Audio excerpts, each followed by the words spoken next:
Hi, I'm John Carlson. I'd like to welcome you to the APA Psychotherapy series.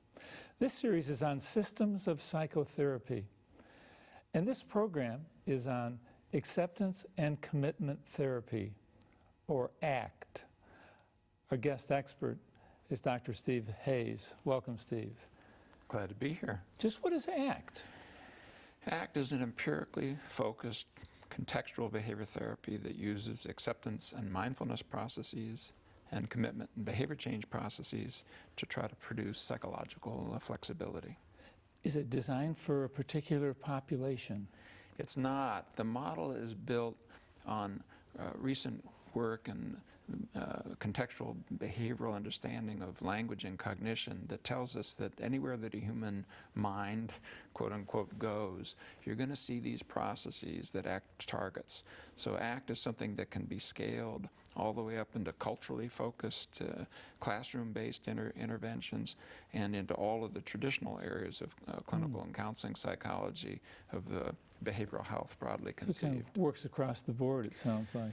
Well, it works across the board, but the model suggests that you need to link it to the behavior change technologies that are empirically validated. So if you're doing with smoking, it's going to be different than if you're doing work with depression.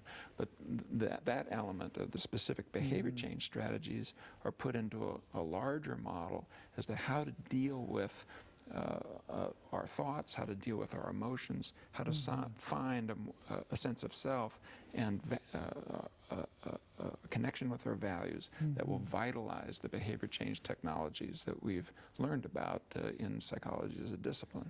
I mean, is there a theoretical basis for this? I mean, you touched upon context, you touched upon culture, you touched upon thoughts, you touched on Well, one of the things that's most distinctive about ACT is, yes, it has a well-developed model, this kind of hexagon model with the 6 elements of acceptance. Okay, acceptance is one, okay. So we're going to go into our feelings, our history, etc. Cognitive diffusion, which is we're going to learn to see languaging and thought as a process in flight rather than simply viewing the world structured by it. Coming into the present moment, both in the world without and the world within. What am I feeling, thinking, and remembering, but also what is going on about me, what does the environment afford? This more transcendent sense of self, of finding an aspect of self that is simply aware of what you're aware of, but is not defined by content, but defined by the process of consciousness. Values, which is what are the qualities of life that you really want as an ongoing path for you? What do you want your life to be about? Committed action, what do you have to do in the world of behavior? And there it really becomes a behavior therapy in order to move in that direction. And all those 6 processes working together, which we call psychological flexibility. That's the model.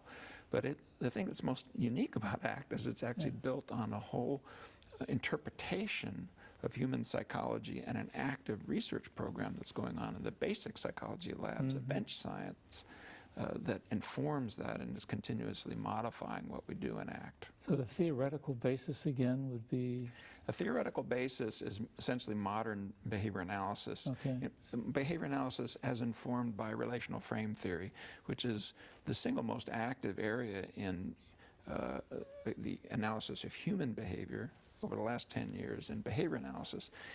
Is a theory of language and cognition. We think we know what some of the core elements are of cognition, why they get us in trouble, how to get us disentangled from it, and also how to do some things that we're not going to be talking about so much today, how to train language in folks who don't have well-developed language or establish a sense of self in children who don't have a sense of self and things of that kind. But it's based on really trying to understand how the human mind works and go from there as opposed to simply building clinical models. Now, kind of a personal side, how did you get into this approach? I mean, you're the founder. Well, I got into it, scientifically because of my basic behavior analysis training and also an interest in these really deep issues that are there in some of our more depth-oriented clinical traditions. But the other part is my own struggles. I'm a panic disordered person in recovery. Many of the people who've been involved in ACT have also come to it with some significant difficulties. The originators, the authors of the ACT book include a chronic depressive and a former heroin addict. So if life beats you up enough, sometimes you say, oh, okay, I get it. And there's an okay, I get it inside ACT, and I think that you'll see in this tape sort of how life works. Sure. I got into it in part because if I didn't do something else, I was going to have my profession, my life taken away from me in this anxiety struggle I was in. Right, so you needed to make a change. And in the ACT model, change occurs how? Well, it occurs by changing your relationship to these processes of thinking, remembering, sensing, feeling, and doing, not by changing the content. And it's inside the relational frame theory work. Well, most of therapy is on changing the content. Yeah, exactly, but they're not very wise. I mean, everything we know about, in that aspect, everything we know about learning says that once something has been learned, it's there. And extinction doesn't erase learning, it inhibits learning, and you can show it in reacquisition. Even when an old behavior has been let go of, it will easily come back. And when you learn Spanish, you still know English. Yeah, that's right. And so instead of trying to erase our history, which is an impossibility and can get us even more entangled with areas where we're weak. I mean, if we're going to focus on our irrational cognition, we focused on it. We've made it more important. Why do that? Why don't we make the parts of us that are difficult less central in our life and focus on what we really want in our life? And so we found ways to do that, to shift from the content to the relationship to the content. And you also said that this has an empirical basis to it, that has a research support for that it works? It does, both in terms of outcome, which I think is important, Okay. but you can't build a progressive science, I believe, just on randomized controlled trials. We've got plenty. But you also need to know what are the processes. You need good theory. And that suggests that applied psychology can't move in the empirical wing much farther than psychology as a discipline moves. We are all in the same boat in psychology. We have to move together. And so there's an active basic research program. There's applied outcome, there's experimental psychopathology, and research on processes of therapy inside the ACT tradition. And it's part of the thing I think that's most original about it, and I'm most proud of, is there's a whole model here, and if you go to these ACT conventions and so forth, you find bench scientists, you find philosophers, you find people interested in culture, and people interested in traditional psychopathology, and we're kind of trying to create something that is a more comprehensive psychology that's more adequate to the challenge of the human condition. Okay, so I mean, this sounds too good to be true. It sounds almost like a drug commercial. Is there a downside to this, or are there pitfalls that you have to avoid? I think there are pitfalls, not so much in the model, but in some of the technology. If you take the technology disconnected from the model, for example, mindfulness and acceptance, simply used on its own, can be used in the service of experiential avoidance. When you become more mindful, you feel a little better. Next thing you know, your mind is only too happy to tell you that it's another way to feel better, and then that takes away the whole purpose of it. So one of the things that I ask people to do if they come in contact with this work and they're moved by it is use their own values as a guide here to continue to explore it. Don't just touch it and run away with it as if you understand it. I don't want that to mean that you have to come and be trained to the nines and practically tithe to ACT trainers in order to learn it. No, your clients will be your best teacher, but really look carefully at the model, try to understand it. And I hope this tape may open a door. People need to understand that it's not going to give you all the skills that you need to use these processes as a comprehensive model in your therapeutic work. That's going to take more training. Let's make this a little more concrete now, and let's move on to an example where you get a chance to do an actual interview with a 54-year-old woman named Michelle, who presented with having kidney failure, a stroke. She's had a head injury. She has shingles. She talked about having even some visions, some almost hallucinations. Set that up for our viewers about what they should look for in your work with Michelle. Well, and we'd add to that list, she's had problems of depression. Sure. Lots of therapists. Lots of therapists. Yeah. And she has relationship problems. Yeah. And really, what is most important here inside this model is to create a more flexible, open, liberated space in which life itself can be the teacher. And you can see in this tape that life has taught her some things, but there's also some things she's learned that are almost interfering with what she's learned. And so we're going to try to create more flexibility, openness, and by focusing on these process issues at the deepest level and not simply the content. There's so much content you'd get lost in so you're going to focus on the process, her relationship to this content. Right. And that includes traditional therapy process. You're going to see some of these same things even in the room, but I mean process here by these psychological sequence of events that she goes through that takes her off into sort of cul-de-sacs, finding a way to sort of open up new pathways forward. So if she's not mindful, not present, she's taken away into these wars she has in her life. Yeah, I think you're going to see that she gets drawn into the chatter, into the judgment. And what she really wants is something that she's doing the exact opposite of with herself. And you're going to see some ironies in this tape. Or some insight. And some insights, some aha moments. Let's don't keep our viewers waiting anymore. Let's watch. Hi, Michelle. Hi. Thanks for coming in today. Sure. Why don't you tell me just a bit about what brought you in here today and why you agreed to come? Well, I've had some history of therapy in the past, and I was having problems again. So I wanted to see if I could get some support again. Okay. Because I feel that that's what therapy has been for me, support. So you've been in therapy before? Yes, I have. Okay. And you were telling me just before we got started that you're considering going back into therapy again. Yes. Okay, so maybe we can do something here that would maybe empower that work or help sort of set a course for it. So that, so you say you're having some problems again. What kind of problems, sir? Well, I've had family problems for a long time. Yes. I hate to say family problems like that, but I guess most of us have problems relating with our family members. And I think that I've had that, and that hasn't changed. Yes. Also, my health has I got on dialysis, so I was out of therapy before my kidneys failed. So now I've got that to deal with and all that brings. So how long have you been on dialysis? 4 years now.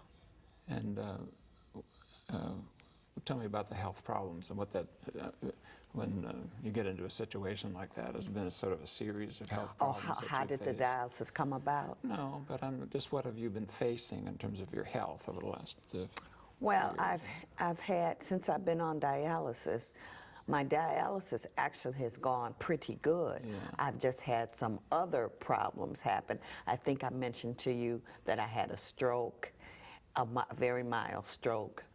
Yeah. Thank God, because it could have been much worse, but it wasn't real bad. And then I fell coming out of my apartment going to dialysis, and I had a subdural hematoma, which they thought they were going to have to do brain surgery. Oh my goodness. But my daughter and my family, we prayed about it, and the doctor said he thought I could get over it. Then I also had shingles, and then the shingles got a complication and went into encephalitis. Oh my goodness. I actually saw words on the walls. Oh, okay. And my mom said I was acting really, Yeah. you know, while the encephalitis Sure. was there, I was not myself. So even my nephrologist, who is the kind of doctor that handles dialysis, had said, your labs are pretty good, but other things keep happening to you. So I've kind of been going through some health And so this has been ups going and on downs. for a number of years now. Yes. The whole 4 years I've been on dialysis. It's about 4 years Mm-hmm. of just sort of health challenge after health challenge. And how have you held up to that? You're not an old person, you're a young person, so you were in a situation that, you know, maybe have been a little surprising to you that you'd have all these health problems at your age. Well, first of all, I was born with a health defect as a baby. And so right after that, I had to have surgery. So all my life, really, I was dealing with health challenges. Okay. And then this ended up happening that I lost my kidneys. Okay.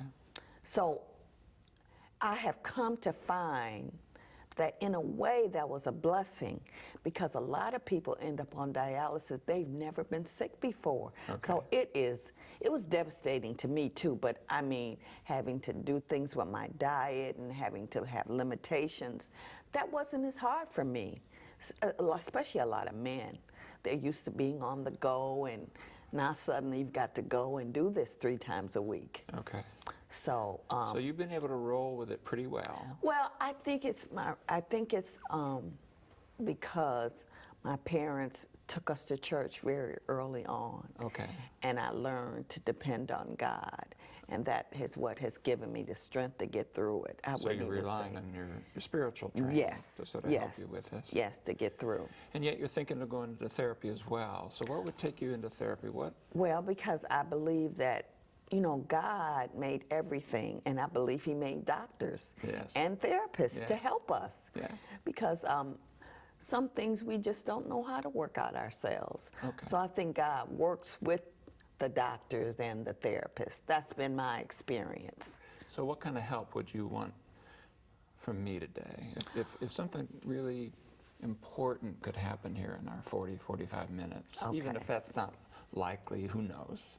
But if it were, what would you really Kind want of what to is have really happen? What is bothering me the really most? bothering you here? Okay, let me get into this. My relationship with my mother. It's a very difficult relationship for me. Okay. For many years, I didn't know what it was. When I went into therapy, I learned that my mother was the baby of 11 children. And by the time she came along, her parents were older, and they were not able to give her as much attention as the children before her. Sure. And so my mother is very, very needy. Okay. And it pulls on me, and it's very hard for me because I'm already dealing with my own health. Oh, okay. And So are she you having always to wants do- she somebody wants to you take do care for of her take care and of- do for her. And a lot of times it's just emotional. She wants you to be there for her. She just wants me to listen and listen and listen. And sometimes I have things to do. Yeah. And if you say I have things to do, she's offended. Oh, okay. So all of my life I've had trouble dealing with my mother. So let's see if I understand. So you want to be there for your mother, and you are there for your mother, and she wants more. Yes. Even demands more. So Her standards for if you love me, she has criteria. Well, Right. if you love me, you'd, right, and then there's a list. you know, and then I can do nice things for her, and she notices them, but it's still not enough. Yeah. You should never say no. You should never say, I've got to go. You should always be there to do whatever she wants. And I learned from my spiritual life that that's not healthy love. Sure. You know, God doesn't do everything we want. Right. I noticed when I asked you, so what would you really want? You kind of pulled back a little bit, and you're like, oh, like this is going to be a painful area to go in. It is very painful. So tell me about that. What's inside? I experience a lot of guilt. Are you feeling guilt? Because, you know, and I think my daughter is the one that introduced me to this concept of, I think it's called enabling. Yeah. And, no, what's the other word? I can't think of it. Maybe it'll come to me. Codependent or something? Or... Yes, and also, I can't think of it. She always says it. In other words, I feel bad if I'm not concerned about what my mother needs for her happiness. Okay. Or like if a couple days go by, like since she's gotten older, she's doing better. But she used to call me every single day, a couple times a day. And this, I'm in my 40s. Yeah. But, and sometimes I'm worrying about her happiness more than I'm worrying about my happiness. Okay. And so that's why it's kind of painful. if I were to feel I read this in that book by Dr. Peck, Stephen Peck, about feeling responsible for someone else's happiness, Yeah, yeah. almost more than your own. Right. Yeah, so I have feelings that I go over here, but I want to be a good Christian. I want to be, you know, good to my mother and love her, but then I'm not responsible for making all of her moments happy. Okay. So it's like, it feels like a heavy burden. Yeah, and even as you say it, you kind of like you're And being even, you know, I squeezed. got caller ID so I could see when it was her. Oh, okay. So that if I didn't think I could emotionally handle it, I just wouldn't. But even now, every time her name comes up on the caller ID, I have feelings. Yeah. I mean, I do love her. Yes. I want the best for her. I just don't want it always to have to be me that does it for her. Yeah, It's too. right. I feel overburdened. Okay. You almost kind of winced right now when you talked about the phone ringing, kind of like, oh dear. And sometimes when you don't answer and she's called, do you You then know what? afterwards I you don't do start- that so much exactly because I still do it to myself. Yeah. If I don't answer, then I'm thinking, well, what if this time it was something really important? Right, right, She's right. older, and you know, yeah, I've had to deal So with if a you lot go- of guilt. If you just go inside that guilt, because guilt is one of those ones where when it shows up, part of us wants to like not go there. It's like a difficult emotion, guilt is. You know, but maybe there's something in there that would be worth looking at to see if there's some other things that might be possible in there. If you were to just, maybe we could do a little more of that work in here, but if we could just even touch that at all here in the morning, in this moment, if you were to sort of go into the feeling of guilt, what's stickiest about that? What's hardest about that? What's the part of that that is most painful? Anger, resentment. Oh, okay. Tell me a little more about that. Like just for in here, if you actually go into that and give yourself permission to feel some of these difficult emotions. I feel angry at her. And what do you feel pulled to do? What kinds of thoughts do you have? You take a moment to go inside that anger, and like where do you feel that in your body? What shows up in your mind as you go there? Anger's another one where we usually touch it and then it's like a hot stove. If instead we go there and actually kind of Just I feel bad about myself about okay. it. If I could be inside your head and sort of hear what was going on, like what is that like? Like when you say I feel bad about myself, are you judging yourself? Yeah, I hear some of the things that she would say. How could you after all I've done for you? And that's because I was born with a physical handicap. Right, so and she- she's always reminded me of how much she's done for me, how much she's had to be there for me. And then the other problem is I kind of agree with it. Sure. So that's why I get very Oh, sure, confused. sure. But Well, she has done a lot for me. Exactly. So is it fair to say it's almost like you don't give yourself permission to feel anger because you shouldn't. Right. Because after That's it. all, she I did should. so much for you. That's right. And I you remember, needed- let me tell you this, I remember growing up and she would always say, this should be this and this should be that. And one day I remember I was under 15, I said, who wrote the book of shoulds? Yeah. Oh, nice. I said, can't Good for people you. be who they want? But I didn't realize at that time really what I was saying. Yeah. But it impressed me that my mother was full of shoulds Yeah. instead of people just being, Yeah. you Well, know. that's nice. So And yet, even though you're aware of that at 15, you now have that programming still have well the laid same down, tape. right? And then the tape is rolling. And when it's happening, is it fair to say, if we were to just use a spatial metaphor, when those thoughts, those should thoughts get going, are they up here, right on you? Yes. Or are they sort of out there? no, they're right up there on you. me, almost like I can't breathe. Almost like oh yeah. And when I'm talking to her on the phone, I have measured this. She can be telling me something interesting, and I still don't want to talk to her. I mean, I don't hate her, but she just, her voice and her mannerisms annoy me. Oh, okay. But I think maybe it's resentment because I have not been honest with her. Okay. So let's just see. There's an actual cost in here that you've detected. Okay. So you're talking with your mother. Even when she's interesting to you, you also have this tape rolling, right?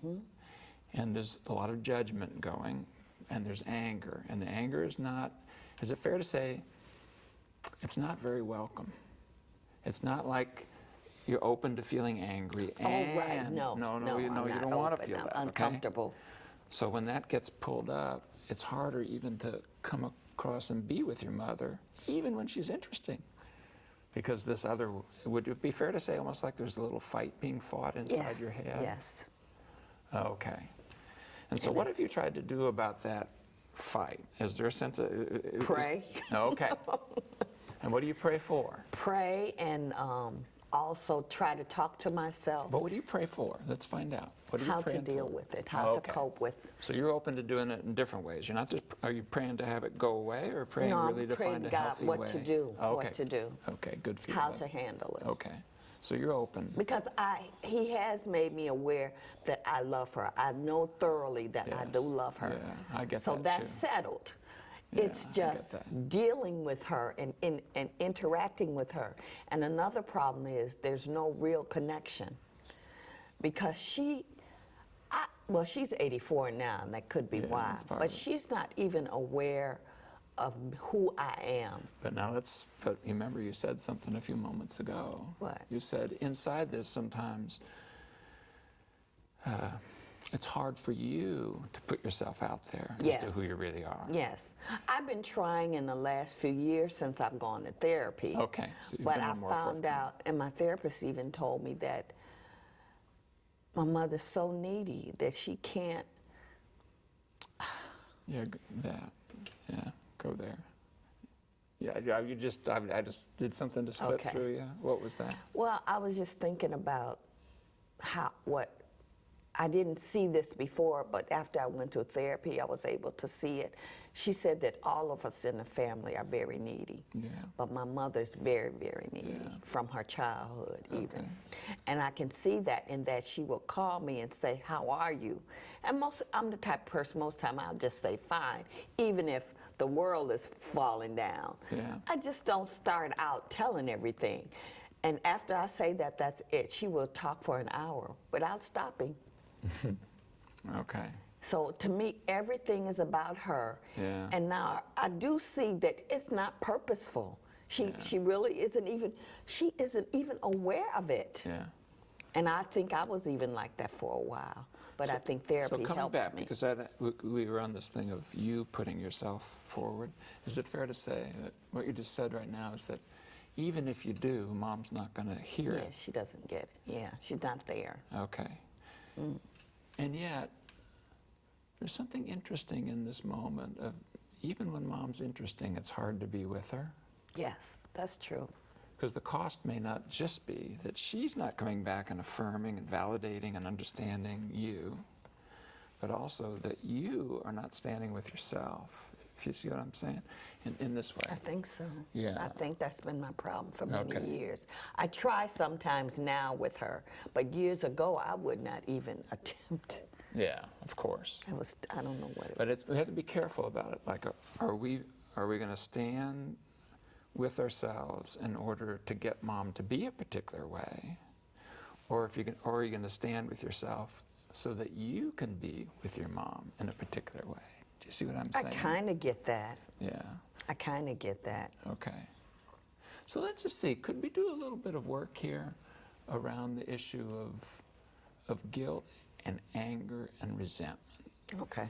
And inside that also is the issue of judgment, Yes. self-criticism, Yes. self-blame. We have a lot of that in our Because family. you used to use the word guilt, I just sort of reflexively said, and shame. I define them slightly differently. Shame is the emotion where you start with guilt, you feel as though you're not doing something right. But there's also this thought of somehow you're bad, and then you're allowing them to get all mixed That's together. the shame part. That's the Yeah. shame part. Am I right that it's actually that there's a shame thing in here too, inside this self-criticism when it's up here like this? It's like you're not supposed to Yeah. have any kind of anger, Yes. even though you're with your mom is being very demanding, you have health problems, it's hard for you to step forward. You're supposed to be almost saintly. No emotions that are, you with me on this? Yes. Because Okay, that's the message that was given in our Yeah. family. Yeah, exactly. Because she's even said to me sometime, and you call yourself a Christian. Oh, okay. Okay. And That see, I won't tolerate that from her anymore. I'll just say, I'm going to go. I'll get off the phone. okay, so you do set Because some that is limits. so painful for me, for you to judge everything that I am. But I've only gotten to this place, say, in the last 2 or 3 years. Yeah. Still hard for me to stand up to her. But Okay. Okay. because I've also come to feel that she is not maliciously saying these things. She's not even aware of what she's saying and doing. Yeah. And then she'll turn around and tell me how much she loves me. Yeah, but of if you course. love me so much, why are you saying these things and, not yeah. letting me be myself? Yeah, right. But Although she says the same thing. If you would love me, love is not necessarily going to line up in any particular way, because sometimes she criticizes you in the language of love. If you love me, you'd be like this. yes, So I heard that all my life. Yeah, The exactly. shoulds. Yeah, exactly. So if we flip it around and say, if she loves you, she should be like that, I'm not so sure. Don't you see it in a way that's kind of the same process? That's scary. Yeah. That the thing you have hated in someone else, then you start becoming that thing. Now here's a place I would like to go. Okay. You've got a lot of programming because you're a human being. I mean, human beings are just programmed by their experiences, and it's very easy to program a human mind.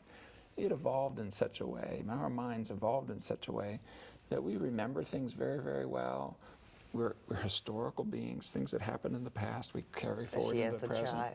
That's how education works. I mean, it's useful to us, but it also creates a problem. Like some of your history here is echoing into these moments, and there's not enough, it's almost like they're squeezing you down. You even said something, I didn't use the metaphor of almost like I that. feel a lot of pressure. Yeah, like a pressure, I literally feel like a lot of something's pressure. pushing down on you.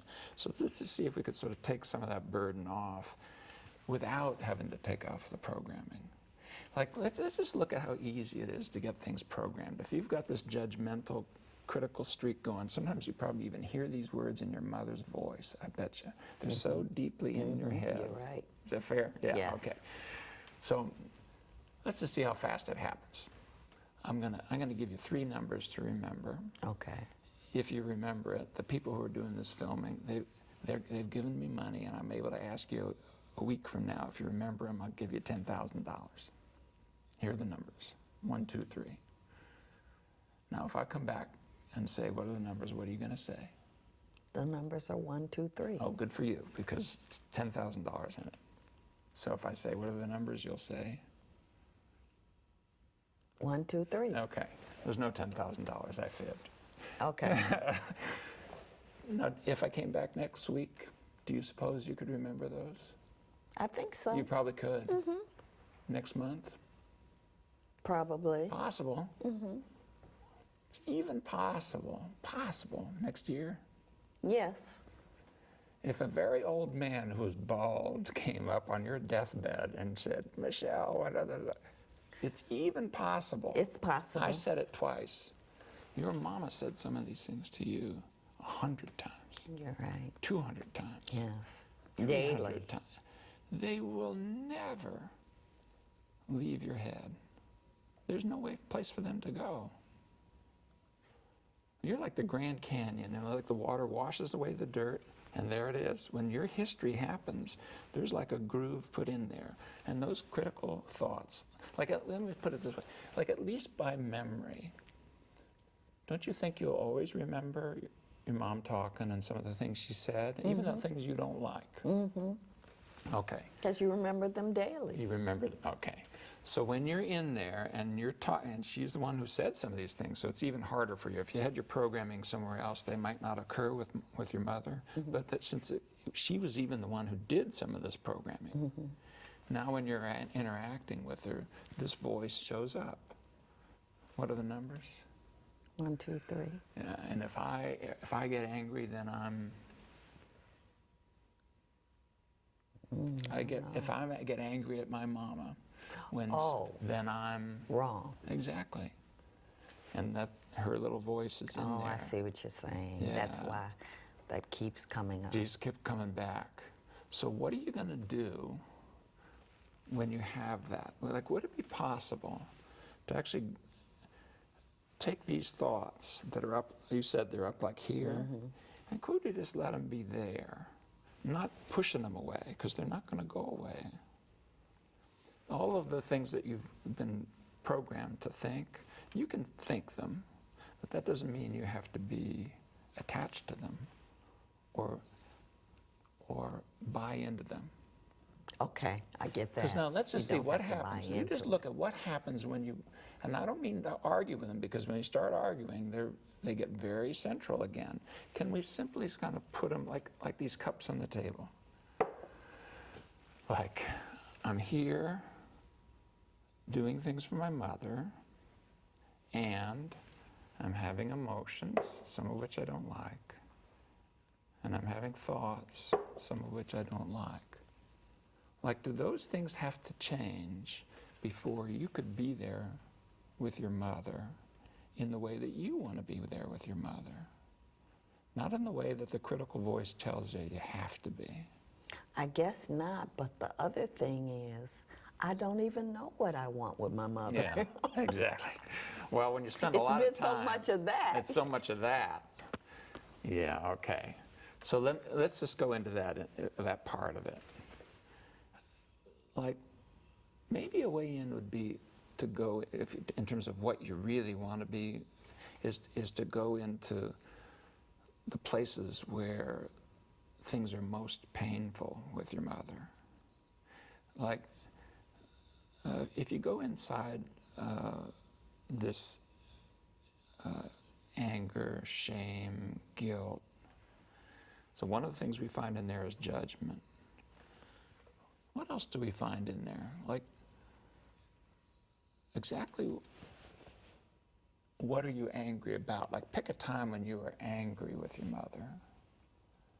And tell me a little more about what was going on in that moment. Okay. I don't know what I'm angry at her about. I just know that anytime she's around me, well, I can tell you what it seems like I'm angry about, but therapists have told me it's deeper than that. Okay. It seems to me just that she's overbearing and bothering me. And I mean, it's so bad that I don't even like to hear her voice. I mean, I don't hate her. Okay, but let's slow this down, because you're about to slip off. Let's come back. Okay. Okay, now tell me about those moments when she seems overbearing. She's asking me too many questions. She's talking too much. Okay. And I need to go and take care of things. Okay. Or she's asking, you know, it's kind of coming back to what you said, that judgment. Okay. It's like who she isn't right. Okay. I'm judging. But no, come back to the moment. Okay, you're feeling angry when she's being overbearing. What in there is hurtful? Like what hurts? And I'm guessing even before you get angry. Slow this thing down. I'm Could it guessing be you felt that? hurt. Could it be that everything is about her That's okay, instead of it's some about of her. it being about me, her daughter? Okay, okay, very I good. think so that you might be some of So it. is it fair to say that you feel as though you're not being seen? Yes. You're almost being treated like an object or something. Is that too harsh? Like she's not really seeing you. No, I think you're close because she just, and now that she's older, it's more evident. Yeah, She's so, and she'll tell you, she's so lonely. She just wants somebody, she just wants to talk. She doesn't, and I think she's lonely because she doesn't really relate. She just talks. Okay. So, no, I want to make sure that we're getting on to it. So Okay. at the point at which she gets overbearing, it's all about her, it's not about you. And it's almost as if you're invisible. Is that a way to... I'm somebody to talk to. There's somebody to talk to. That she feels your family. Okay. So you're supposed to be there for me. Okay. And you're finding anger shows up, but if you slow this down, would you say that first you're hurt and then you're angry? Go into those moments when she's just sort of talking over you or at you, your family, so you just have to be there, but you feel as though your needs are not being attended to. I accept that I must be hurt before I'm angry because I've learned that, but I'm not really in touch with okay. feeling hurt. So if you pick one of these conversations, and if you slow it down, is there something hurtful in there? A little bit. Okay, I'm thinking the phone, I'm talking to her and I'm thinking it's gonna all be about her. Yeah. So I can Okay, feel so a little bit of that. You're preparing for I it. know that it's like when she calls, I know that it's not gonna be, Michelle, what's really going on, how you feeling, or really getting, I don't even think my mother knows me, who I am. Yeah. So maybe there is some hurt there. Okay. Now here's the thing that's kind of odd though in there. Inside, like I'm not going towards anger because I shouldn't, all that judgment. One, you don't know too much about that hurt. You can sort of reason to it and sort of see it. But there's something else in here I'd like you to look at. Would it be fair to say that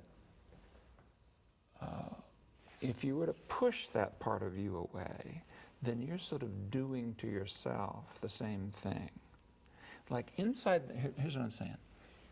If it hurts not to be seen, not to really be looked Okay, at for okay. the person that you are, when you get in there and these emotions that come up when you're interacting with your mom can't be seen, can't be made room for, aren't you sort of doing the same thing to yourself?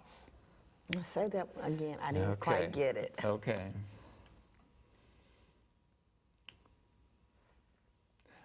What I'm asking you is it okay to be you with your feelings and with your thoughts as they are? Not as you judge them to how they should be. Like, part of, when you go back to this moment, Can I be okay with who I am and what I'm feeling? Yeah. Is that what you're saying? Yeah. That is hard for me. Okay. I'm realizing it as I'm saying it. Okay.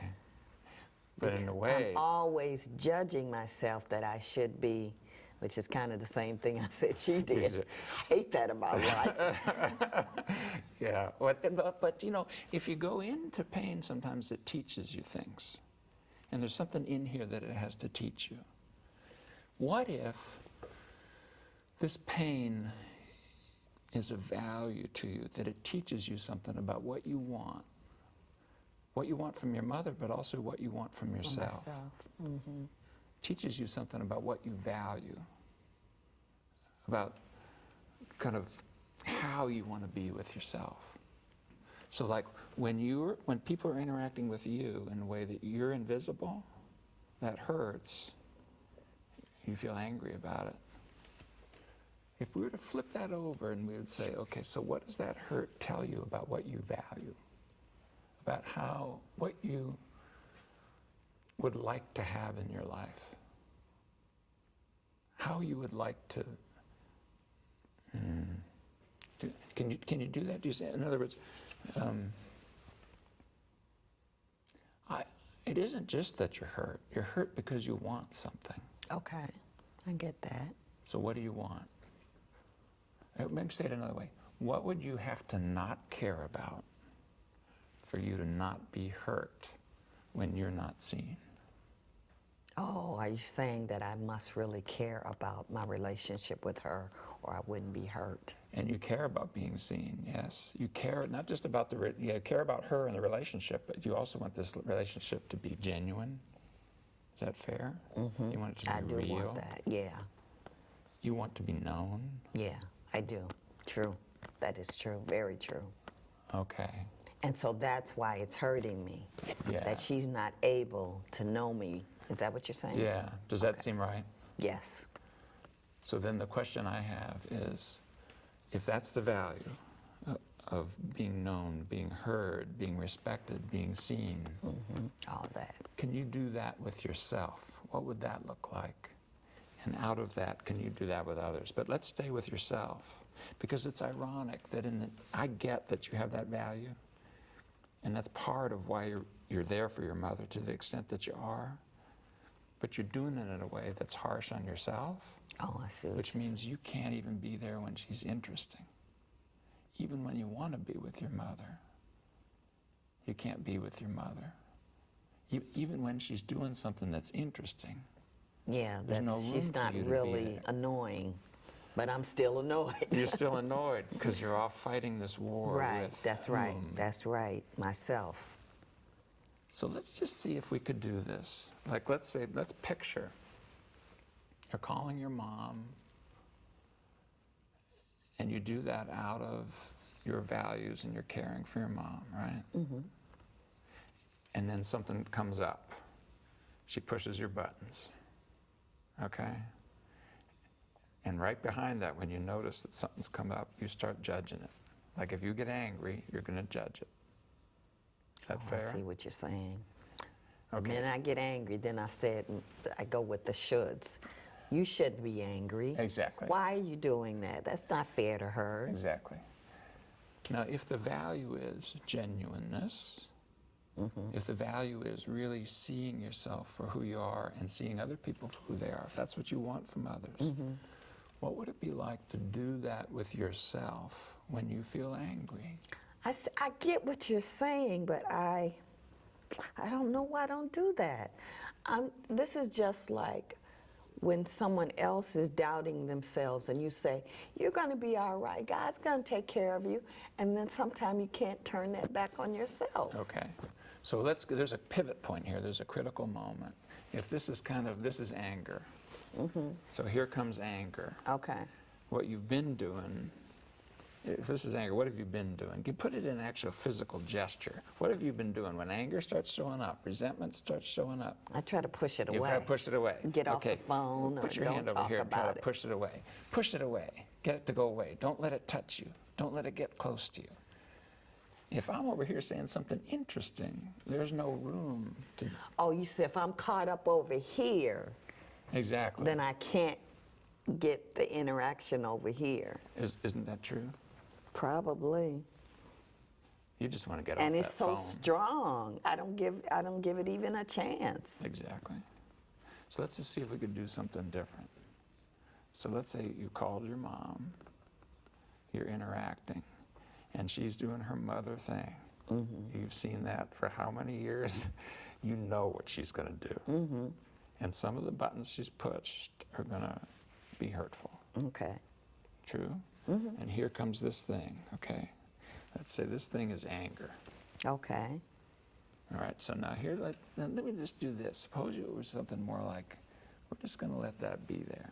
Okay. And it's okay that it's there. It tells you something even about what you want. Part of what you're angry about, remember? Is that you feel as though you're not being seen. So part of what you could do is see yourself. You feel angry. Is that okay? Is that an emotion you can have? You mean just go ahead and be angry? Is that what you're Well, saying? not be angry in the world of behavior. I don't mean you have to make manifest No, I'm not anger, gonna do but you can anything. feel anger when it shows up. Okay. Can you? Yes. I'm wondering, can You know I what, I always feel felt it I'm- without expressing it in some Oh, way? okay. Well, you don't. What would come next? Okay, let's say you felt this anger. I just usually keep it inside. I don't say anything. Okay. Because the judgment comes back. Oh, okay. You better not. That's another What kind one. of person are you? You better not. What kind of person are you? Here it is. Mm-hmm. And your relationship with that, too. When that comes, you've been trying to do this with that, too, right? Avoid, yeah. Try to avoid. I was told by a therapist I avoid. Yeah. And do you see it in your own mind? What do you mean? When these judgments show up, do you see the struggle show up in your own mind? Yes. Push it away. Even if I get off the phone, I finally found out I can hang up with her, but then I'm still going through it. I'm still going through it. It's right up here like Yeah. this, right? Okay. So instead, like, what would it be like if we saw that more just like a thought that showed up out of your programming? What are the numbers? 1, 2, 3. Okay. And when Mama doesn't see me, when she acts as if, you know, I'm just family and therefore I have to, I feel angry, and then I have these thoughts like I shouldn't, and that's bad. And the next thing I know, I'm wanting to hang up. Next thing I know, I can't be there for her, even if she's interested. Okay, so if instead, suppose this were something more just like,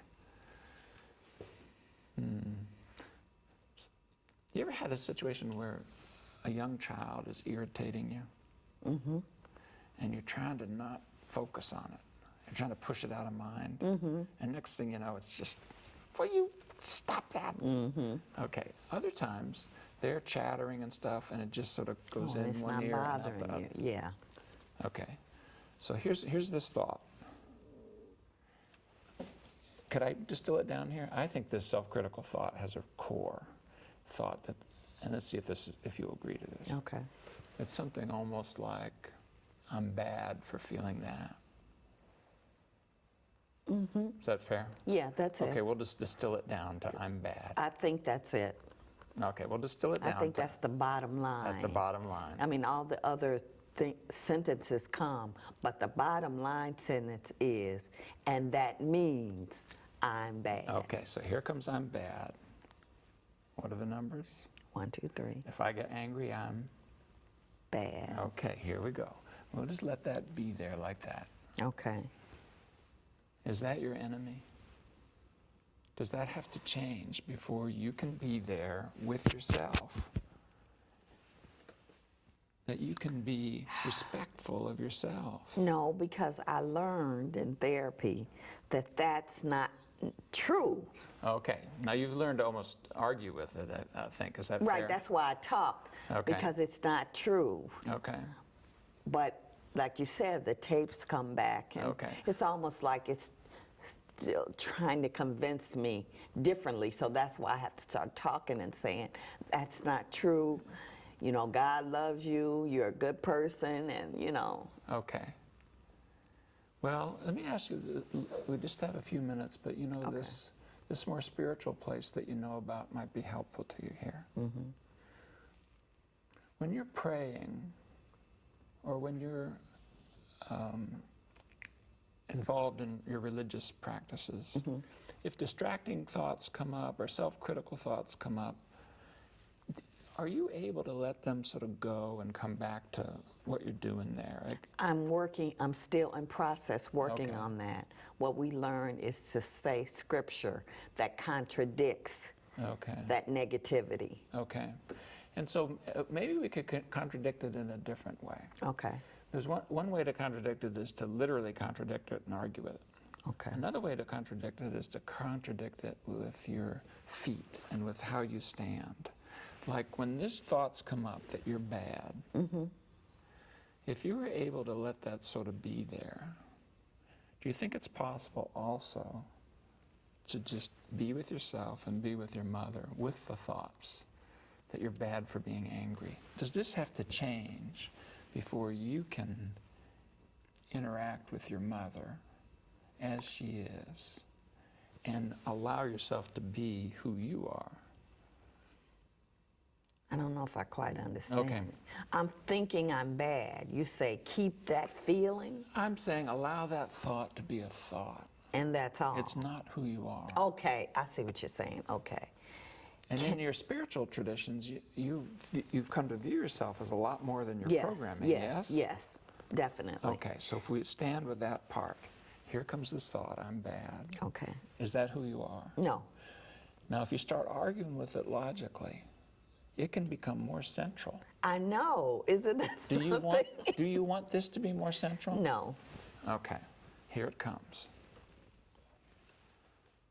Now, what are you going to do? What are you going to do on that call? Number one, could we be respectful of your own thoughts, your own feelings? When you try to push that stuff away, you're doing to yourself what makes you mad when it's done to you. Okay, but I kind of see what you're saying. So, when those feelings come, don't push them away. Right. Be with them. Don't buy into them either. Don't buy into them. Oh, don't buy into them. What are the numbers? And don't push them away. They're just stuff. And just, Yeah, can you like just tell yourself that? I'm just feeling this. This is what I go through. Don't make a big deal of it. I don't think that telling yourself, because it draws you into kind of a fight. Can It we sure instead, does. can we do something more like this? I think we can play it out metaphorically. You've been fighting. Okay. Yeah? So here it comes. Can we Okay. do something else other than fight? Is it possible just to let them be there? They're echoes of your history. Meanwhile, how do you want to stand with yourself? And how do you want to stand with the people around you that you love? Do you want to be about a war inside your head? No. But I don't think I know how to experience those feelings and yet don't let them overtake me. Okay. Become, Okay. it's like I'm on the phone with her, but like you say, I'm over here having my war. Got it. And So it's you're like, about to how go- do I quiet it? That's why I try to get off the phone to, Okay, to yeah, that's one ignore way it to and quiet, avoid but it doesn't really quiet it. No, it Because doesn't, then the right. chatter's right behind. still "You're there, bad." that's right. Okay. Well, this is something you're going into therapy, and maybe it's a good place to actually look at okay. how to do that. Okay. But what I'm suggesting is more like a path that might be there for you to follow, of finding a way to be more accepting and mindful of your own processes, Okay. and to do with yourself what you say I want from her. you want from her. Oh, be accepting of myself. That's what you want kinda from her, get it. isn't That it? is what I want from her. But I'm not doing it for myself, huh? Would you be willing to try to do that with yourself and learn how to? I think I need to learn how to. I think I need some coping Yeah, skills yeah, and to some keep practice me of doing from living over here in my war while it. I'm on Yeah, the exactly. phone. Got it, got it. If I could somehow put it to rest. I'll take Right these things now, back. all I'm doing is running Yeah, exactly. and avoiding. But I think even seeing that and seeing the cost is useful.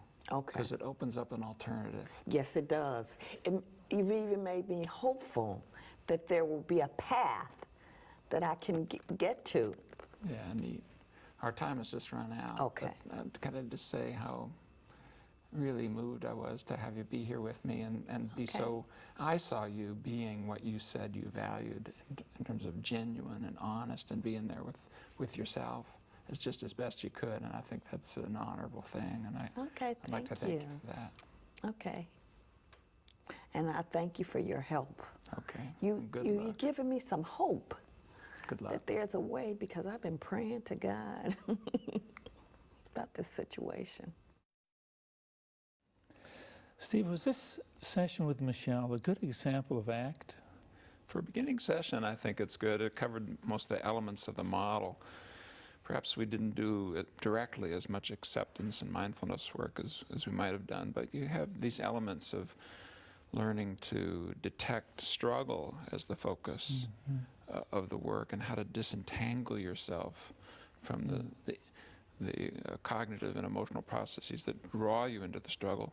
And then the other part is finding what your values are and what you really want to do in your life with your feet, with your behavior, and getting a more flexible space, more liberated, open, free space in which you can negotiate what it is that you want in your life, in this case, a relationship issue. So I think that's pretty characteristic for an opening session that has a lot of things packed in, but obviously we haven't built out the elements of the model. Well, where would you go from here with her? Well, you know, she sort of finishes the session asking, you know, well, how do I learn how to do this? And I kind of winced in a way, because I said, well, that's something I hope you can work on in therapy, and I hope that she can. But if you Where were I would want to take right, it yeah. is exactly that, teaching her how to do that. And I'd want to walk her through the acceptance skills that she needs, and the sort of mindfulness skills that she needs to catch in flight these difficult emotions, difficult thoughts, and how they pull her into a struggle. And teach her, we literally have scores of techniques that you can use to teach people these skills. It's a learned skill. So that's where I'd go. I'd go into the learning process of creating a more accepting, flexible style of living. On the average, how long would treatment take using this model for somebody like Michelle? Just a guess. I'm guessing you could do this work in 5 or 6 sessions with this particular client. The protocols vary anywhere between 3 hours and long-term therapy, so the model will apply in primary care interventions, even in 20-minute interventions. And I think you can see the model applying in the 45 minutes that we had here. So it's not time limited as to where the model applies. But if you have more time, then of course you can use it effectively. And I wish I had more time with her. She's a wonderful person, and I'd like to see this carry forward. Let's take some time right now, Steve, and go over some clips from the session that you just did with Michelle to give our viewers a chance to get some of your insights. Okay, good. And the first clip we're going to take is in about 5 minutes. It was right after Michelle had finished telling her story about the problems that she had. Let's watch. Okay. So what kind of help would you want from me today? If something really important could happen here in our 40, 45 minutes, even if that's not likely, who knows? But if it were, what would you really Kind of what is really bothering me the most? Bothering you here? Okay, let me get into this. My relationship with my mother. It's a very difficult relationship for me. Okay. For many years, I didn't know what it was. When I went into therapy, I learned that my mother was the baby of 11 children. And by the time she came along, her parents were older, and they were not able to give her as much attention as the children before her. Sure. And so my mother is very, very needy. Okay. And it pulls on me, and it's very hard for me because I'm already dealing with my own health. Oh, okay. And So she always wants somebody to take care of her and do for her. And a lot of times it's just emotional. She wants you to be there for her. She just wants me to listen and listen and listen. And sometimes I have things to do. Yeah. And if you say I have things to do, she's offended. Oh, okay. So all of my life I've had trouble dealing with my mother. So let's see if I understand. So you want to be there for your mother, and you are there for your mother, and she wants more. Yes. Even demands more. Is that... Her standards for if you love me, she has criteria. Right. Well, if you love me, you'd. Right, and then there's a list. You know, and then I can do nice things for her, and she notices them, but it's still not enough. Yeah. You should never say no. You should never say, I've got to go. You should always be there to do whatever she wants. And I learned from my spiritual life that that's not healthy love. Sure. Wow.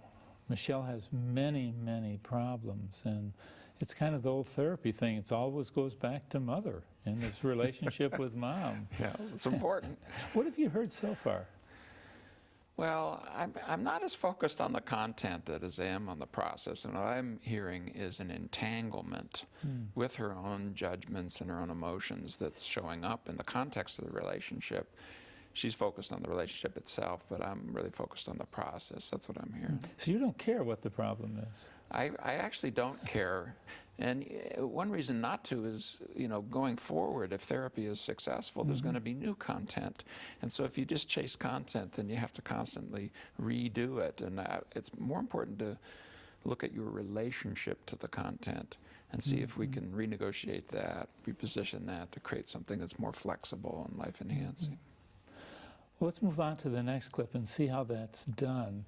In the next clip, you're going to be talking or asking her about her relationship with the feeling of guilt. Okay. If you were to sort of go into the feeling of guilt, what's stickiest about that? What's hardest about that? What's the part of that that is most painful? Anger, resentment. Oh, okay.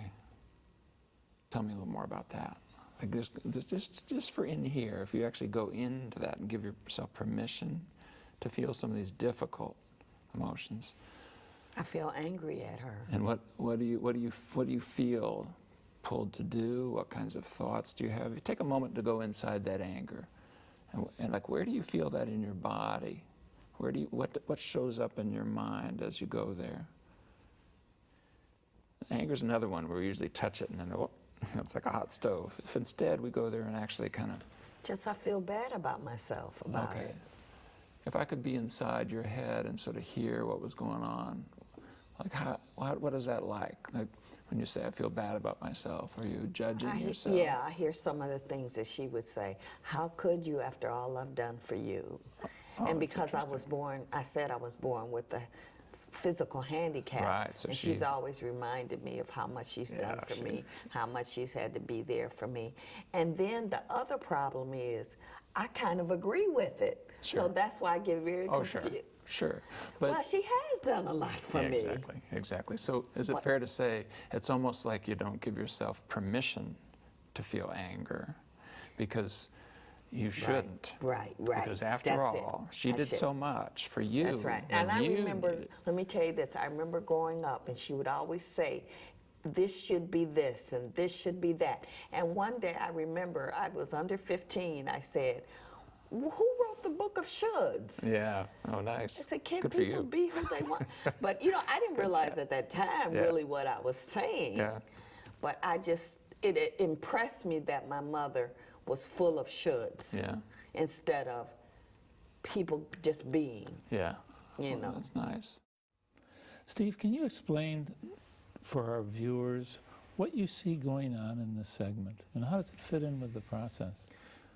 One of the things I see in here is that her experience is actually teaching her some things, and we need to bring her back into what the experience suggests. She actually knows more than she thinks she knows. But the other thing is that's inside the normal way that she's been interacting with her emotions. She hasn't learned all of what's there. So she has this sense of this domination of shoulds has kept her from simply being, on the one hand.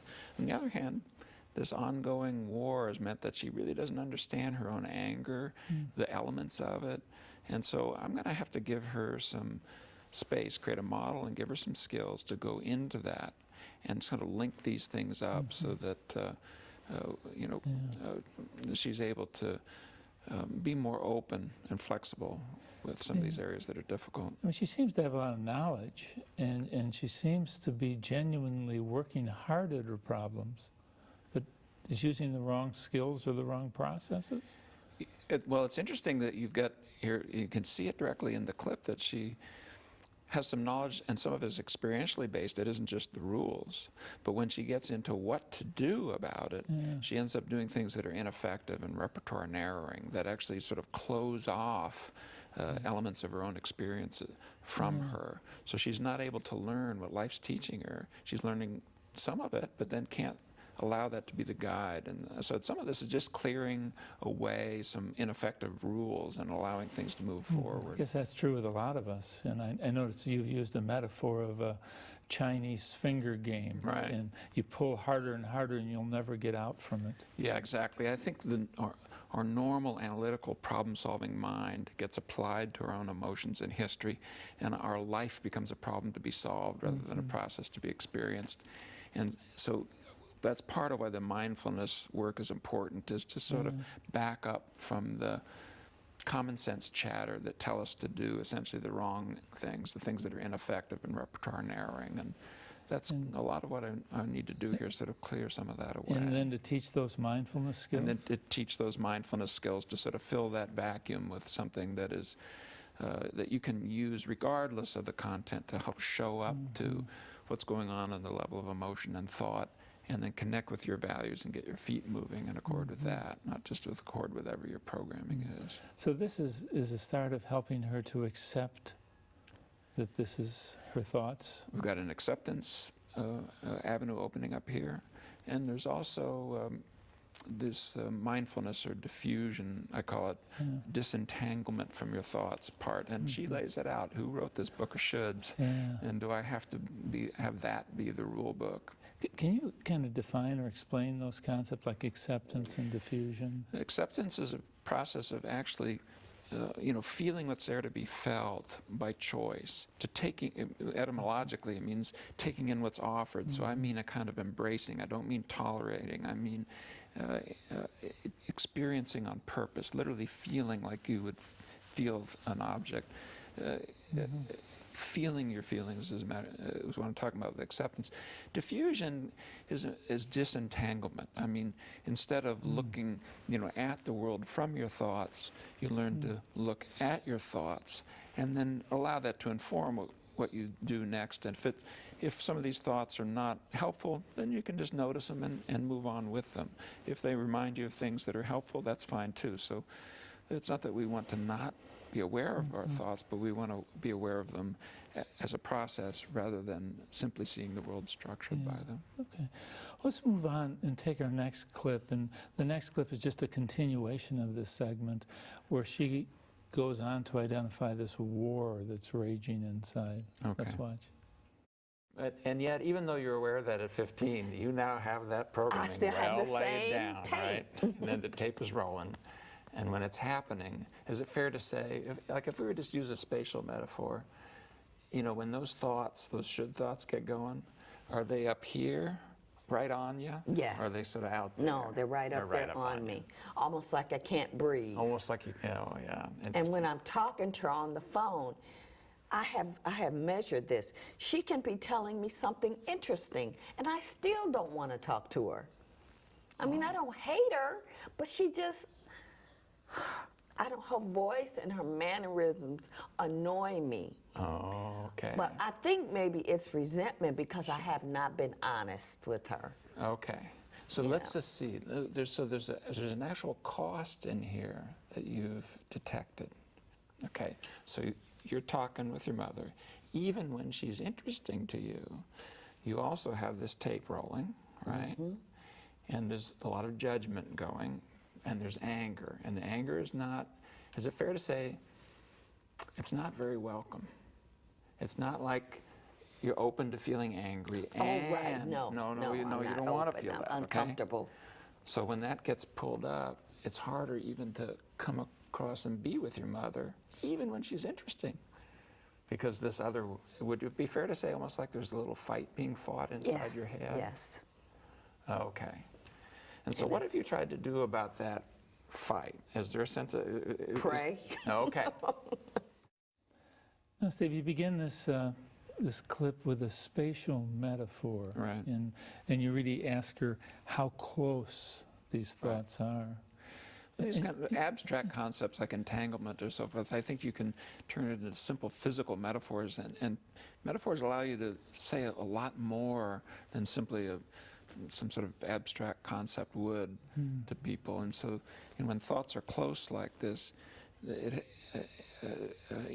they dictate what happens next. And over the period of the clip, we see what happens next. They draw you into a fight. And she knew right what you meant. She said, it's so Yeah. close, I feel smothered. you Yeah, know? exactly. And she could almost feel it in her body and so forth. So it's, and what we're doing here is try to connect with people's actual experience. If the model doesn't speak to the experience, then there's something wrong with the model. Yeah. This isn't just some sort of abstract intellectual game. This is about life being lived.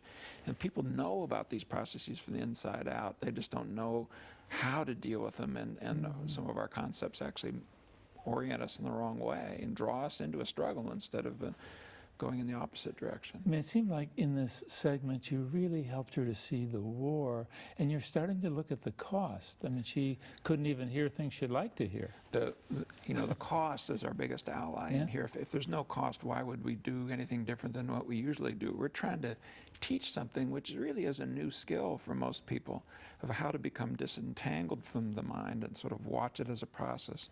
Focus on your values, get your feet moving.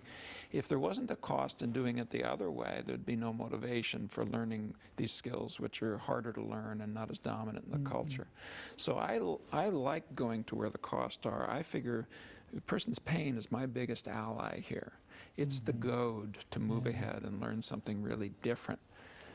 Which is, we haven't got to what to do, but we're now seeing what the problem is. The problem is the struggle itself. You know, but you're sort of saying you shouldn't fight this. I mean, this is a real problem. Aren't we supposed to fight our problems?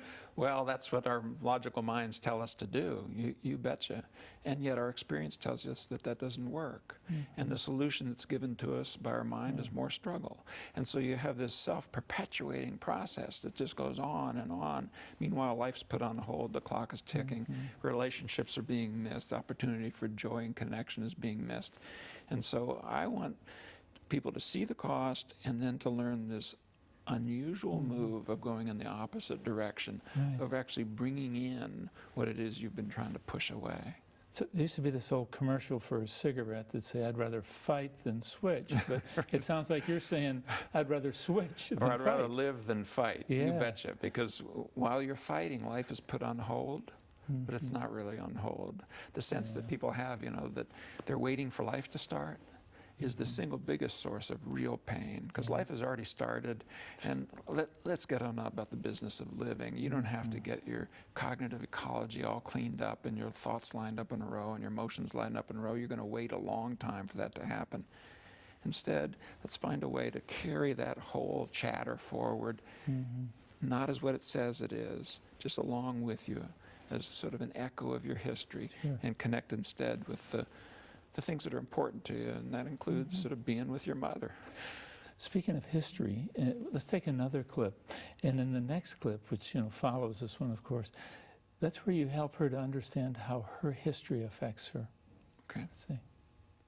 You've got a lot of programming because you're a human being. I mean, human beings are just programmed by their experiences, and it's very easy to program a human mind. It evolved in such a way, our minds evolved in such a way that we remember things very, very well. We're historical beings, things that happened in the past, we carry forward Especially into as the a present. child. That's how education works. I mean, it's useful to us, but it also creates a problem. Like some of your history here is echoing into these moments, and there's not enough, it's almost like they're squeezing you down. You even said something, I didn't use the metaphor of almost like I feel a lot of pressure. like Yeah, a pressure, I literally, feel like a lot something's of pressure. pushing down on you. So let's just see if we could sort of take some of that burden off without having to take off the programming. Like, let's just look at how easy it is to get things programmed. If you've got this judgmental, critical streak going, sometimes you probably even hear these words in your mother's voice, I bet you. They're so deeply in your head. You're right. Is that fair? Yeah, Yes. okay. So let's just see how fast it happens. I'm gonna give you 3 numbers to remember. Okay. If you remember it, the people who are doing this filming, they've given me money, and I'm able to ask you a week from now, if you remember them, I'll give you $10,000. Here are the numbers, 1, 2, 3. Now, if I come back and say, what are the numbers, what are you going to say? The numbers are 1, 2, 3. Oh, good for you, because it's $10,000 in it. So if I say, what are the numbers, you'll say? 1, 2, 3. Okay, there's no $10,000, I fibbed. Okay. Now, if I came back next week, do you suppose you could remember those? I think so. You probably could. Next month? Probably. Possible. it's even possible next year, Yes. if a very old man who's bald came up on your deathbed and said, Michelle, what other, it's even possible. It's possible. I said it twice. Your mama said some of these things to you 100 times, You're right. 200 times, Yes. 300 Daily. times. They will never leave your head. There's no place for them to go. That was really a powerful activity that you did with Michelle.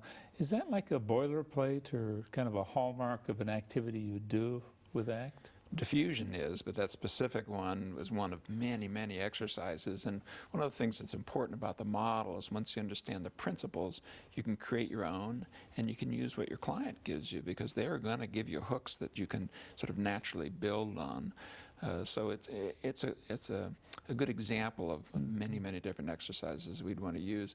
In this particular one, when people see how easy it is for your mind to be programmed, it gives you a little distance when you hear the echoes of your more natural programming that you've sort of allowed to be adopted almost as if it's who you are rather than what you've experienced. I thought in therapy, people were always trying to reprogram people. We've been taught we're supposed to do that, but you actually look at the evidence, there's not good evidence that you can. And in the model that ACT is built on and the basic science that is built on, we're very skeptical of that. It's far easier to change the functions of your programming than to try to change the content of it. And that's exactly the point of this exercise. Those numbers, 1, 2, 3, may literally rumble down through the rest of her life because I said it twice. I mean, and if it's that easy, this isn't something you should be turning your life over to. And yet you want to be aware of your programming. So what else are you going to do? Well, you start changing the functions. And that's really a pivotal thing about ACT. We're not interested in changing the content. We're interested in changing our relationship to the content. And so this is sort of an awareness activity to help her realize that this history is a part of her and how it affects her frequently. And Yes. that she has a choice to... She has a choice. In the world of behavior, she can do different things with it. And we're going to teach her acceptance skills, mindfulness skills, and then also values-based action, which are all things you can do regardless of what the programming is. So we've given her a little experience. We've actually, we're not just telling people in some sort of abstract language, we're showing people directly in their experience how the mind works. And let's go from what your experience tells you rather than what your mind tells you.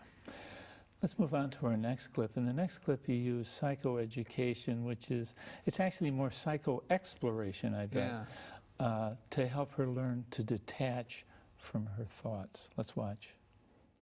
Like, at least by memory, don't you think you'll always remember your mom talking and some of the things she said, even the things you don't like? Okay. Because you remember them daily. You remember, okay. So when you're in there and you're talking, and she's the one who said some of these things, so it's even harder for you. If you had your programming somewhere else, they might not occur with your mother. But that since she was even the one who did some of this programming, now when you're interacting with her, this voice shows up. What are the numbers? 1, 2, 3. And if I get angry, then if I get angry at my mama, then I'm wrong. Exactly. And that her little voice is in there. I see what you're saying. Yeah. That's why that keeps coming up. These keep coming back. So what are you going to do when you have that? Like, would it be possible to actually take these thoughts that are up, you said they're up like here, and could you just let them be there? Not pushing them away, because they're not going to go away. All of the things that you've been programmed to think, you can think them, but that doesn't mean you have to be attached to them or buy into them. Okay, I get that. Because now let's just You see don't what have to buy happens. You into just it. look at what happens when you, and I don't mean to argue with them, because when you start arguing, they get very central again. Can we simply kind of put them like these cups on the table? Like, I'm here doing things for my mother, and I'm having emotions, some of which I don't like, and I'm having thoughts, some of which I don't like. Like, do those things have to change before you could be there with your mother in the way that you want to be there with your mother? Not in the way that the critical voice tells you you have to be. As I'm watching you work with her, it seems like there's almost Buddhist psychology here. You know, as you're working with her, there's this real element of learning how to detach from things and yet to be engaged. I think it is related to Eastern thinking, but actually it's related to the mystical wing of all of our major spiritual and religious traditions. And there's some deep wisdom inside those traditions that I think psychotherapy is only now catching up to. We're not there as religious leaders, we're there as health professionals, but we can bring people in contact with some of the wisdom of the ages, and I think the East has a lot to teach us. And there's wisdom in this presentation with her too, in that you're talking about how history affects her, but you're also letting her experience it as you go along. Yeah, I think that's the most important form of learning. And we're trying to create physical metaphors, you know, we're putting, just like that, to try to give a kind of a common sense model for what does it look like to have thoughts and to experience them and see them, and yet not be entangled with them, not to push them away, and yet not to have them dictate what you do next. And it's something more like having an object in your environment. The physical part, though, will also help to anchor the learning. Exactly. Yeah. Because you know, a common sense model like that will stay with people. They can remember it easily. They can't quite tell you in language even what they're doing, but they don't need to. They can learn the moves sometimes through these metaphors. And there's a lot of metaphors and experiential exercises in ACT that essentially provide that almost as if it's direct learning as opposed to just verbal, rule-based learning. Now, you're operating along with her like you have an agenda for her. Help our viewers Well, we do understand have what an that agenda is. in the sense that we have a model. It's pretty detailed and worked out and linked to a basic science. We don't have an agenda that's sort of, you know, first this, then this, then this. You can dance among these elements. But these elements of acceptance, disentanglement, or diffusion, coming into the present moment as a conscious human being, connecting with your values and getting your feet moving. Those 6 things together define what we call psychological flexibility. So we do have an agenda, and this is what it is. We're going to take a person from a relatively psychologically inflexible place that is repertoire narrowing and rigid to one that's more flexible, that will allow life experiences to teach you and to move you forward. And life will be the teacher, will be the therapist, if you get enough flexibility to contact it in different ways and see what really works. Let's move on with a continuation of this clip. And in this clip, you move towards what hurts. But the other thing is, I don't even know what I want with my mother. Yeah, exactly. Well, when you spend a lot of time, so much of that. it's so much of that. Yeah, okay. So let's just go into that part of it. Like, maybe a way in would be to go, in terms of what you really want to be, is to go into the places where things are most painful with your mother. Now, she said she didn't know, and you said, what hurts? What's that all about? Well, that's a place where a model really works, because the model itself specifies that inside your pain, you'll find your values, and inside your values, you'll find your pain. This is part of why acceptance is so crucial to us. It's not that acceptance is an end in itself, that we're supposed to wallow around in our emotions endlessly. There are things in our emotions that are really important to us, and the single biggest one is they tell us what we care about, because we only hurt in the areas that we care about. And what we want to do is shift people from avoidance to a more appetitive kind of thing of what do you want, something that's positively focused. And ACT really is a form of positive psychology. The positive focus here is, what are your values? What do you want to have your life be about? And the counterintuitive thing that you see right in this move is you're going to find that in the places that you are most easily hurt. Yes. And we'll see as this thing unfolds, it's right there inside. So this sounds a little dark. I mean, you're saying pain is a good thing. Well, sometimes people say ACT has a dark vision, but I view it as a joyful vision in which our pains are not our enemy. You know, and again, our spiritual and religious traditions have always been wiser. That, you know, we start from pain, suffering is part of life, and it's a matter of how you relate to it and work with it that dignifies it. And instead, we've come in with this feel-good message that makes pain our own enemy. But no matter how fast you run, your history will follow you.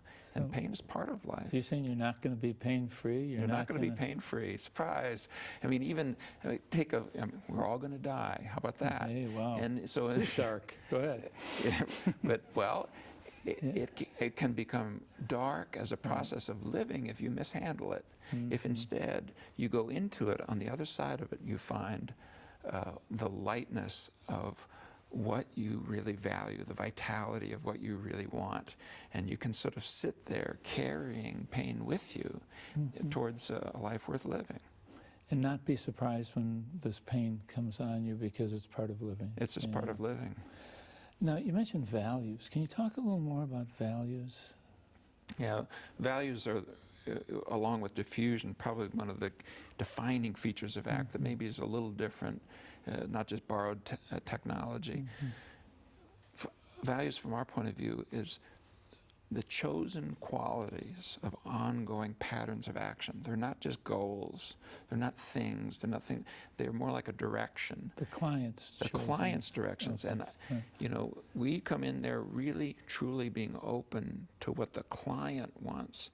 If I have a substance abuse client, I don't come in there to make them stop using substances. I want to find out, what kind of life do you really want to have? What do you want to be about in your life? If substances interfere with that, I'm with you. Let's work on that.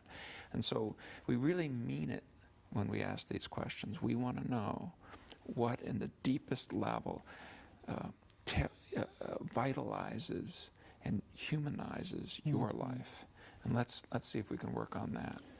So some approaches really want you to become more aware, be more mindful, and that's the approach in and of itself. But you're saying there has to be a next step.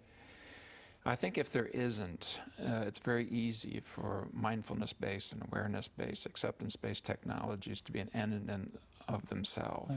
And there is a kind of relief that can happen when you do that, but then that becomes yet another subtle form of a feel-good agenda.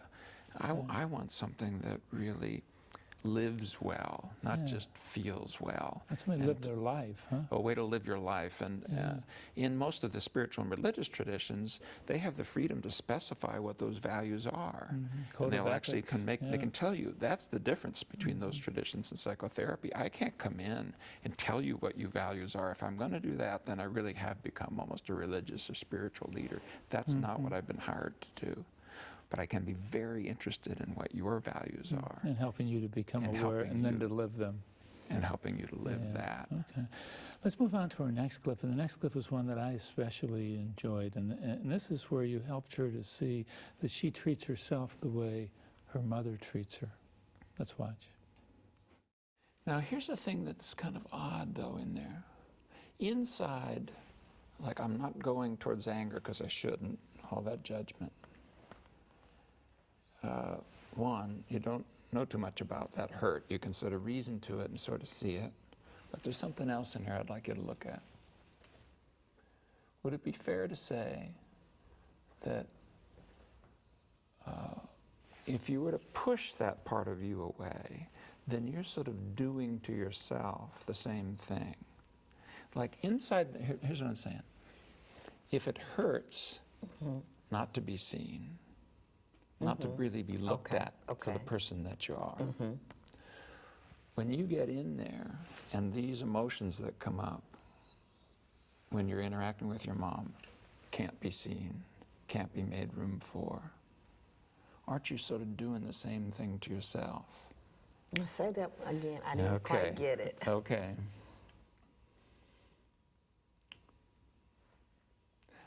What I'm asking you is, is it okay to be you with your feelings and with your thoughts as they are?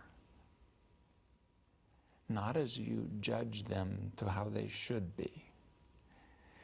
Like, part of, when you go back to this moment, Can I be okay with who I am and what I'm feeling? Yeah. Is that what you're saying? Yeah. That is hard for me. Okay. I'm realizing it as I'm saying it. Okay. But in a way, I'm always judging myself that I should be, which is kind of the same thing I said she did. I hate that about life. Michelle seems to be such a hard worker and seems like she's really getting it. Maybe all that previous therapy helped her out. it probably did help her out a little bit, although I think it also gave her some misdirections here, which we'll maybe see in another clip. But I like how she's sort of working with me here. She is sort of staying with it and trying to get to something deeper. And You know, for my tradition, I mean, this would be insight. This would be the aha. This would be the part that really makes a difference. well, I'm not afraid of that word insight, and I don't, ACT is a contextual behavior therapy or cognitive behavior therapy, but I really am more interested in building bridges than fences, and can we get beyond all the silly divisions of these different schools and so forth down to the real processes that affect real people, and you see the distinction in here between this. We're not going after intellectual insight. We're not trying to simply give new rules. But there is a kind of say, emotional insight that she's connecting with. It carries an intellectual component with it, too, of sort of opening up to a functional process that's right there in her experience. And the model suggests where we're going to find it. We go there, and sure enough, it's there. And to me, that's a kind of a confirmation that the model is working. It's time for a final clip, and the final clip is right at the end of this session, and this is where you leave her with hope. Let's watch. Do you want to be about a war inside your head? No. But I don't think I know how to experience those feelings and yet don't let them overtake me. Okay. Become, Okay. it's like I'm on the phone with her, but like you say, I'm over here having my war. Got it. And So it's you're like, about to how go- do I quiet it? That's why I try to get off the phone. Okay, to that's one ignore way it to and quiet, but avoid it doesn't really quiet it. No, it doesn't, Because then the right. chatter's right behind. It's still You're there, bad. that's right. Okay. Well, this is something you're going into therapy, and maybe it's a good place to actually Oh, look at okay. how to do that. Okay. But what I'm suggesting is more like a path that might be there for you to follow, of finding a way to be more accepting and mindful of your own processes, Okay. and to do with yourself what you say I want from her. you want from her. Oh, be accepting of myself. That's what Okay, you want I from kinda her, get it. isn't That it? is what I want from her. But I'm not doing it for myself, huh? Would you be willing to try to do that with yourself and learn how to? I think I need to learn how to. I think I need some coping Yeah, skills yeah, and to some keep practice me of doing from living over here in my war while it. I'm on the exactly. phone. Got it, got it. If I could somehow put it to rest. I'll take those Right things now, back. all I'm doing is running Yeah, exactly. and avoid it. But I think even seeing that and seeing the cost is useful. Okay. Because it opens up an alternative. Yes, it does.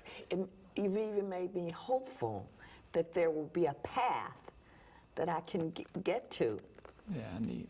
Our time has just run out. Okay. But can I just say how really moved I was to have you be here with me and be so, I saw you being what you said you valued in terms of genuine and honest and being there with yourself as just as best you could, and I think that's an honorable thing, and Okay, I'd like to thank you you. for that.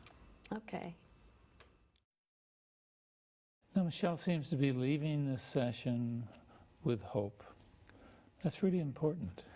Well, there's something worth noticing here that's kind of ironic, because the hope comes out of seeing the hopelessness of trying to win this war. And so right on the Sure, yeah. other side Yeah, of that, as you give up that, really, truly new things open up. And, you know, if you always do what you've always done, you always get what you've always got. And the problem with our more logical problem-solving mind is it's a one-trick pony. Figure out how to get rid of something, get rid of it. That is the struggle. And we're trying to open up to something that people can learn that is outside of that logical, analytical problem-solving mode. One more time, can you go over how you use ACT to move Michelle along in this 45-minute session? I think I tried to bring her in contact with struggle as the focus instead of the content as the focus, and to orient her as to how this struggle gets greased by avoidance, experiential avoidance, and by entanglement with her logical mind. I think we tried to connect with a deeper sense of who she is that's more transcendent, aware, spiritual even, you could say that, and find, again, ironically, inside the very places that pain her, what she most deeply wants to have in her life. In this case, a genuine, connected relationships that are accepting of her, but then seeing that that requires her to be accepting of herself, and finally carrying that forward into an active, flexible way of being about what she wants to be about. That is the ACT model. It has all the elements in it, and I think you saw them all in this 45-minute session. Any final words that you might have for our viewers, if that wasn't enough? Well, but, the one would be, I winced just a little bit when I said, you know, and maybe this could be a path for you, because I know often in some of our therapies, even some of our empirically focused therapies, I think we've included elements that the data suggest are not needed. She does not need help, and she's had it from previous therapists, and she's had it even in her church, of how to criticize her own thinking, judge her own thinking, as if that's going to give her real relief from this oppressive, chattery judgment. She wants peace of mind. She wants wholeness. She wants relationship that's genuine, authentic, real, grounded, vital, present-focused, and she's not going to find that in a model that says out with a bad thought, in with a good. She can find that inside an embrace of her history, and then carrying that forward. So the one thing I would leave is, I hope she finds the right kind of therapist, and I hope we as a field can build more of these processes into our therapies, as indeed is happening, not just in ACT, but in many other approaches. These more acceptance and mindfulness-focused therapies, linked also to values, I think are a wave of the future, and I think they work. I hope she can find a therapist like that. If I were to have her, that's where I'd go. Thank you very much, Steve. Thank you.